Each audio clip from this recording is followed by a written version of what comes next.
Hello, it's Jim Hutchens for the Jerusalem Connection Spot Report for this week. Well, the big news this week is that the so-called peace talks have collapsed, and finally, reality has set in. Both the Israelis and, for all practical purposes, the Palestinians recognize nothing's going to happen by way of peace, by way of a two-state solution. Most Israelis don't want it. And certainly the Palestinian Authority and Hamas don't want a two-state solution. They want a one-state solution, and that is the elimination of the State of Israel. Prime Minister Netanyahu was very forthright when he said, instead of choosing peace, Abu Mazen, that is Mahmoud Abbas, the president, Palestinian president, formed an alliance with a murderous terrorist organization that calls for the destruction of Israel. Abu Mazen has formed an alliance with an organization whose covenant calls for Muslims to fight and to kill Jews. Hamas has fired more than 10,000 rockets and missiles at Israeli territory and has not halted terrorist actions against Israel even for a minute.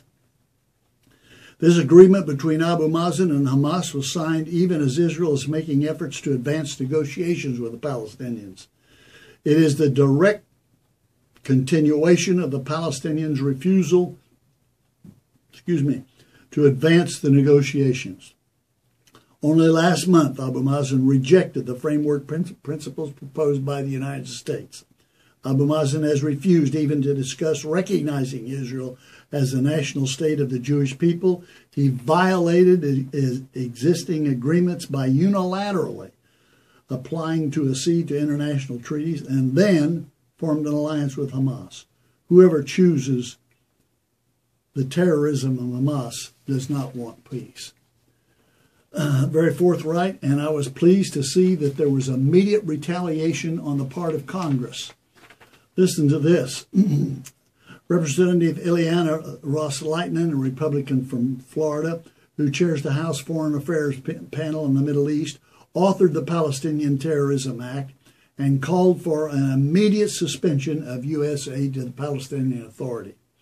The 2006 law prohibits support for Hamas-controlled Palestinian Authority, and you can be sure that Hamas will control the Palestinian Authority, not vice versa. The administration must halt the aid to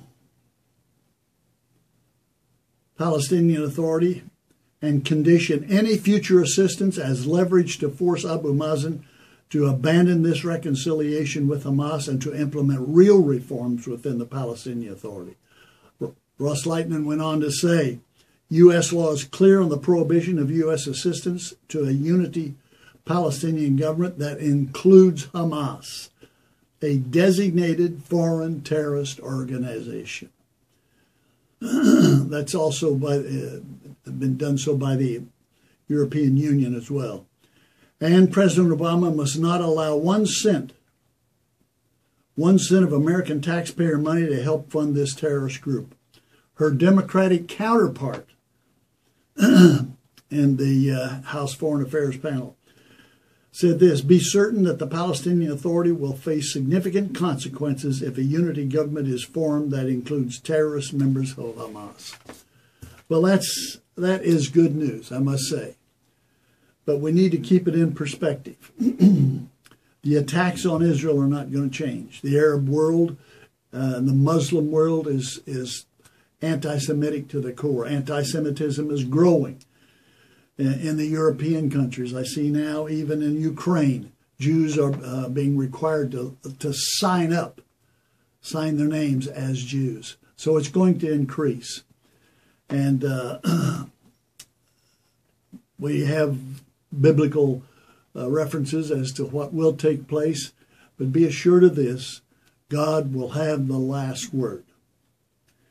I'm thinking of Deuteronomy 32, where Yahweh says, I lift my hand to heaven.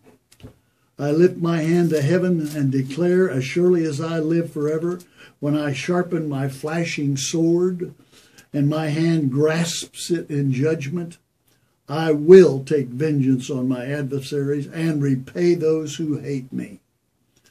I will make my arrows drunk with blood.